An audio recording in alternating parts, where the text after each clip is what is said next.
Well, hello, folks. Yeah, for everybody. You've come to the right place. Yes, welcome to another video where I'm not just by myself. Cole Robertson, you've got your YouTube channel as well. Forgotten Features. Hello, I'm back. For any of those who don't recognize the face, but if you haven't, I don't really know what rock you've been hiding under. Let me just address this elephant in the room, because I feel like the last time people have seen me and Cole in the same room was like years ago, because we used to be in a band together.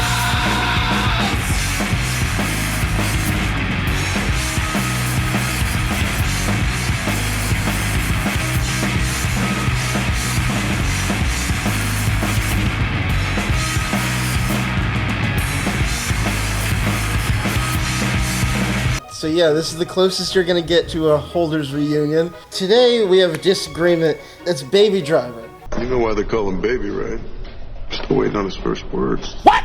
After the first time I saw this movie, I knew it was a bad movie. And so I went to social media and I said, in so many words, Baby Driver is not a good movie. So many people told me I was wrong and I thought I was going crazy. So I watched the movie again, still bad. And Cole is a staunch defender of Baby Driver. He's one of the first people to come to that movie's aid. I feel so strongly about the film Baby Driver. I said, Nelson, I'm willing to squash the beef just so I can come and tell you how wrong you are. Let's squash the beef and start another one. Yeah. So today, we're going to debate the movie Baby Driver. I'm taking the obvious side of it not being a good movie. Nah, Doc. I mean, is he, retarded? And Cole is taking the positives. I do want to preface by saying, if you like Baby Driver, that's fine. I'm not gonna shit all over your favorite movie, okay? There are parts of this movie I like. First point I want to make, this isn't me admitting defeat by any means, but I thought after watching the movie, it would be more of a slam dunk than it actually is going to be. Let's get right down to business. The movie does have very, very, very obvious flaws. There's a lot of plot convenience. There's a lot of major plot holes. But the thing about this movie is, I think that the characters are strong enough. I think that the story is strong enough that you really can look past all of the flaws because it still tells a compelling story. The editing is really engaging. It's a fun movie to watch. We see where most of his dialogue is taken from. So I think it's a cool touch. It is a cool touch. And I think part of the reason that Nelson thinks the way he does is because he was probably sick of everybody overhyping the movie, which it's overhyped. I'll give it that, because there's plenty of movies that are overhyped. I don't think just because Baby Driver is overhyped and it doesn't necessarily live up to that hype, that it means it's a bad film. That's kind of my opening argument. Nelson, what's your opening argument? Okay, yes, I will agree that there was a lot of hype behind this movie, and that is why I wanted it to be good. But, as a fan of superhero movies, I'm used to the hype. I'm used to that. One, it didn't live up to the hype, and two, it's not a good movie. I will give you this. First 10-15 minutes of this movie, undefeated. You know, with the bank robbery, bell bottoms, all that. You know, yeah, obviously the whole car shell game thing, no fucking way. Yeah. Oh shit. Which red car? I'm seeing in red. It starts off great. You're like, okay, you get introduced to this character. The whole long take walking down the street with all the stuff. Great. But as soon as he gets to this diner, this is where this movie stops. It grabs you by the shoulders and it shakes you and says, oh no, buddy, we're gonna fuck this up. And they do. So basically my rebuttal to the point of like the first scene and it going like hitting a wall. How many movies have you seen, or even like albums you've listened to or books you've read, where the first song, the first scene, the first chapter just blows you away? It puts like all its cards on the table and then like the rest of it like doesn't really live up to that. But I don't think that makes it bad. You know, they want to engage you. They want you to, within the first 15 minutes, be like, this is how the movie's going to be. It's directed by Edgar Wright, who I would argue is one of the best visual directors of our time. Yeah. Because I will say that out of all of his films, this is like the most toned down in terms of style. I'm not saying it doesn't have a lot of style, because it does. It's got a lot of style. There's a lot of these like plot holes and conveniences. In another Edgar Wright film, they will talk about it. Baby Driver doesn't really do that. It kind of plays it straight more, and I think that's why it comes off as having a lot of plot holes. If you compare it to like any of his other films, it still makes as much sense. They just don't reference it as much. The laundry scene could have been really cool, but it wasn't, because visually it looks great. Oh yeah. They're literally airing their dirty laundry, but like something that on the nose in an Edgar Wright movie should work, but because the dialogue in that scene is so not Edgar Wright movie, I think that is a big problem. This movie is too quirky for its own good.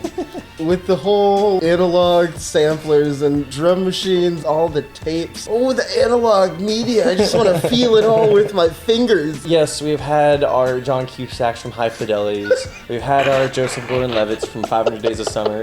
None of them did that. None of them actually like did analog loops and tapes and delays and whatnot. But I thought that was a pretty good way of like developing Baby Driver's character without saying, oh yeah, he also likes to like record music and shit. Yeah, it takes the rule of cool and plot convenience and just uses them as crutches to like get through the movie. Every cool thing in this movie is preempted by something that's so fucking stupid. Say like the second job. They kill the bank guy when they didn't have to kill anybody, they just did that. And then there's just some random like Marine guy with a bunch of weapons. Sure, it looks cool, but no. I'll agree, like he's in there just for the sake of like creating another cool set piece. Because if you don't have him, you don't have Baby Driver like driving along the side of the wall in that parking lot. This movie wants to have it both ways, because they have things like that happen where they're like getting all around traffic, and then there's a part in that car chase where they're at a stoplight and bumper to bumper traffic, and it's like you fucking have a good Samaritan at a place where there's barely anybody there who's gonna be ready to hunt you guys down, but you fucking get out in the middle of traffic and jack a car from a lady and her baby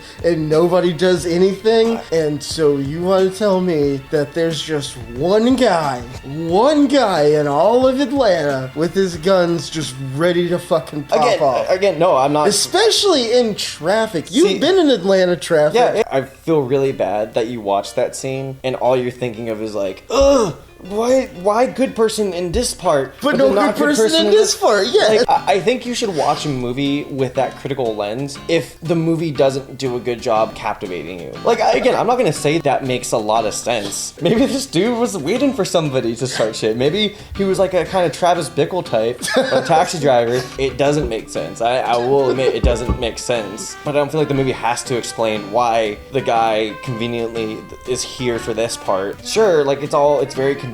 I'm so engaged in the action that I really don't care. You can agree that even with how stupid the premise is of all these set pieces and all these scenes are, they're still well shot, they're still cool. I think if these weren't well written characters, even from a shallow standpoint, I would agree with you that this movie is full of plot holes and that it's not good because of that. I will agree with you on that premise. But I'm saying that the characters in this movie are well written? I think they're relatable. Yeah, I've said it. Let's talk about the characters here, folks.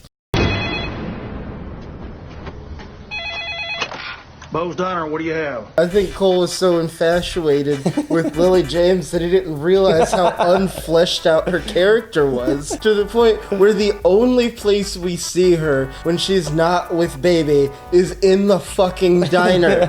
Okay? Even when they go on a date, you want to know where he picks her up from? Not her house, the diner. I think the movie does that purposely because it shows how much she also wants to escape from her life. It's brevity. It's like they do a good job of being like, here's a love interest. Her motivation is to just get the fuck out of town. Again, I'm not saying she's the most fleshed out character. I'm not saying she's the most deep character, but during the climax, like, I feel like I have like stakes in her. How shit can her life be when literally all you've seen her do is work at a diner? I use the word work very loosely here because I don't see her doing jack shit. Every time her boss is like, Debbie, come on, you fucking do your job. That's not a shit life. That's just called having doing a job. They could have done the movie without her. You've already got a secondary character to Baby and his foster dad who wants him to get out of the life. Putting a love interest in there, I get that you want to like double down and you want to spoon feed everybody this movie, but you didn't need a love interest for this movie. Again, I do wonder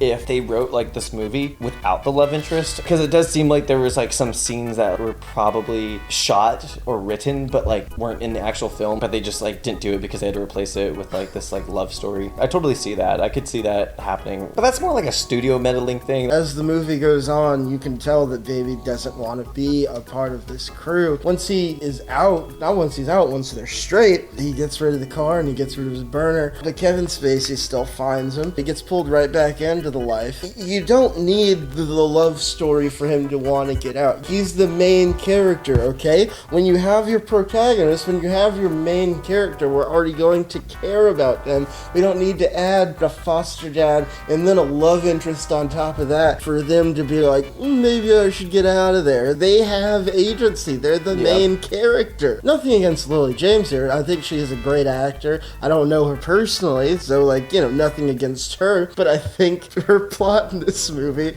was fully unnecessary. Do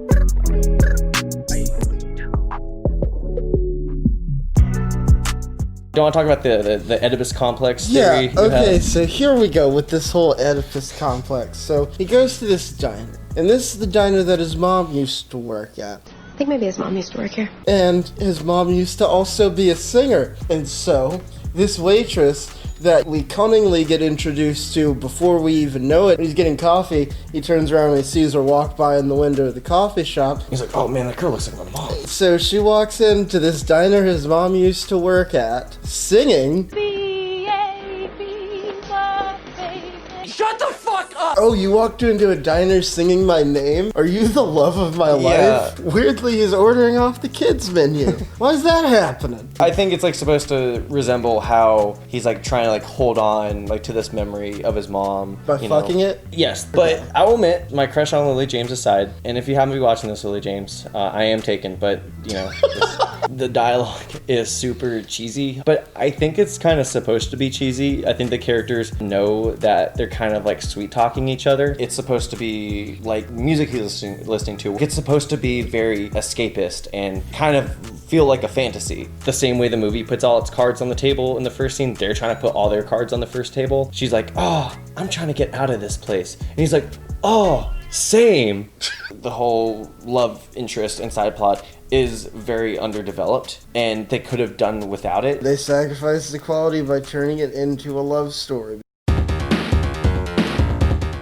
You have this last job that they're going to go on with Buddy, Daisy, and Bats. This is where I feel like the movie just starts juggling itself. So it's one last job and we're at it. The classic. Like, we've seen this one before. It starts out by Jamie Foxx doing the most stupid shit and just like shooting the guy that he thinks is a cop. Well, I mean, he was a cop. He was a cop, and they go back to Doc, or Kevin Spacey, if you're keeping up, he says, yeah, they were my cops, which means it wasn't even necessary. Yeah. And so they're like, well, now the job's off. Everybody's like, nope, job's on. And then even Baby's like, yeah, we're gonna do this.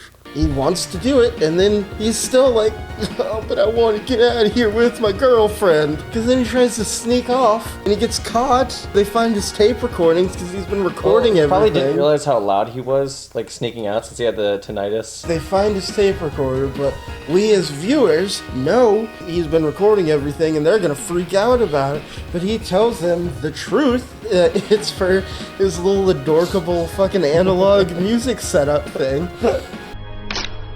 I'm leaving this message with you to tell you, you have insulted me for the last time. You have insulted me. You don't have the brains or the decency as a human being. I don't give a damn that you're 12 years old or 11 years old. Well, son of a bitch, he was telling the truth. Well, duh. We already know this. It's fake stakes. And so when they go through with the job, and he fucking sees the lady from the post office before, and is just like, oh, no, don't come this way. Yeah. Which, how can she see him? She's like a good 20 feet away through a fucking car windshield, and he's wearing sunglasses. And then that compels her to bring a security guard. Yeah. They're like, okay, what's going on here? And then everybody comes running out of the post office, and they kill a guy, and they're like, let's go. And Baby's just sitting in the car. He's not going anywhere. Now, speaking of the Oedipus complex, he kills Jamie Foxx in the same way that his dad died. He was fine on his end because, there was just shit on that side. Okay, gotcha. Which is, again, plot convenience. So after that, you get the whole parkour thing. The biggest gripe I have is the fact that, like, he just kind of, like, knows parkour, and it's never mentioned until he has to do it. Hello, more plot convenience. Because he steals a car and then fucking runs right into Buddy and Daisy, who are also stealing a car in that same parking lot. And so they get out and they just decide to have a good old shootout with the cops. When that happens, Daisy just gets straight up murked by the cops because she's just shooting at the sky. Like, I don't know where she was fucking aiming. Then John Hamm's like, oh, it's on, baby. Pun intended. That's when you realize John Hamm's gonna be the villain of this movie, because somehow he gets away from this gunfight with the police. Baby goes to the diner to try and get Deborah so that they can get out of here, and he walks in and Deborah's like, your buddy's here, and it's fucking Buddy. I thought it was gonna be Kevin Spacey because it seemed like the only person who'd be left alive logically, but somehow Buddy gets away. And then a cop pulls up to the diner, walks into the diner. Oh, you guys got a bathroom? No, just fucking no. They have their lights on, like they're like in pursuit, and then like being in pursuit, this cop's like, I gotta go to the bathroom, and then he comes in and literally sees like all the people that they're in pursuit of. Doesn't recognize either of them. Did I see you guys on the news somewhere? Weren't you guys just shooting at me? Yeah. And then Baby shoots John Hamm. They get out of there. They just go running. And then, that's the perfect time for a kiss under a helicopter spotlight. I will give the movie this, because it gave me one of the hardest laughs ever when the cop comes out of the bathroom and sees John Hamm on the ground. And it's like, where are you shot? And he turns around and it's like, right here.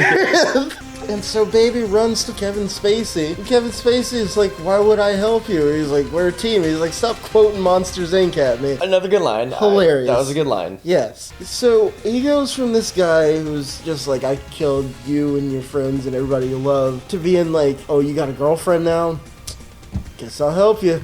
There's no time for me. I'm just an old man. I'm gonna help you get out of here. I'm gonna give you enough money to get to Mexico. And not to like help your point or anything, but it wasn't the first time Kevin Spacey like saw her.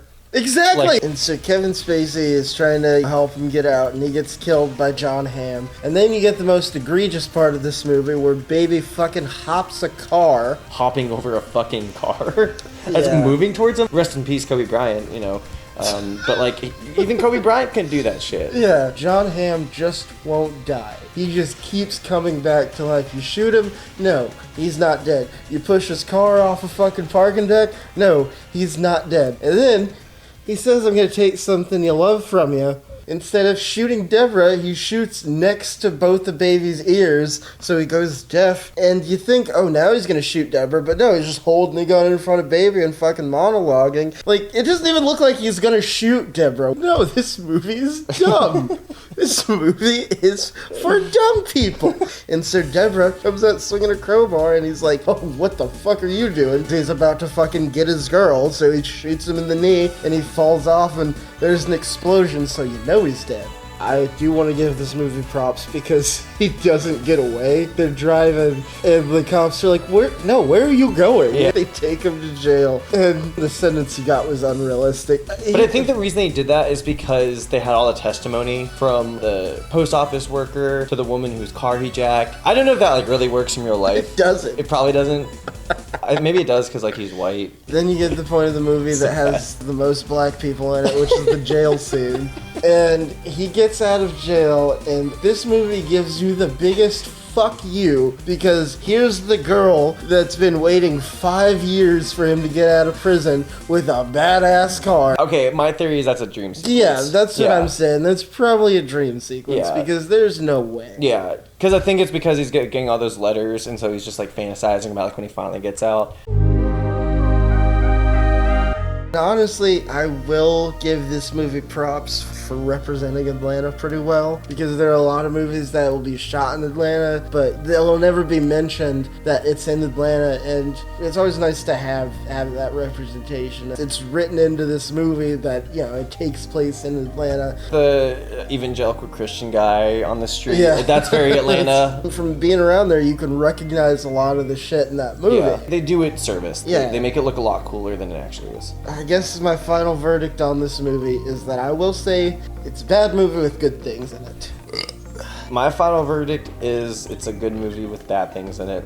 Yeah. Well, that's Baby Driver, folks. I hope you guys enjoyed me and Cole debating and discussing the movie Baby Driver. Maybe next time we'll have a proper debate and get a moderator. I didn't think about that until like halfway through this. I was like, debates have like a moderator. Fuck it. You should go over to his channel, see the more stuff that he does, and leave it down in the comments if you want us to do another video like this, and we'll do it, because Cole was telling me about the movie yesterday that Lily James is in. Apparently she just doesn't save that movie. There would be no debate. I would just be relentlessly ripping on that movie for like probably about 2 hours. We will just straight up fucking roast, toast, and bury that piece of shit. Go subscribe to Forgotten Features, subscribe to Indicon Rex, subscribe to my gaming channel, all that shit. I've got a podcast. I've got 2 podcasts, actually. That's it, folks. I've been Nelson. That's Cole. You'll see me next time. One last toast. To Baby Driver. To that.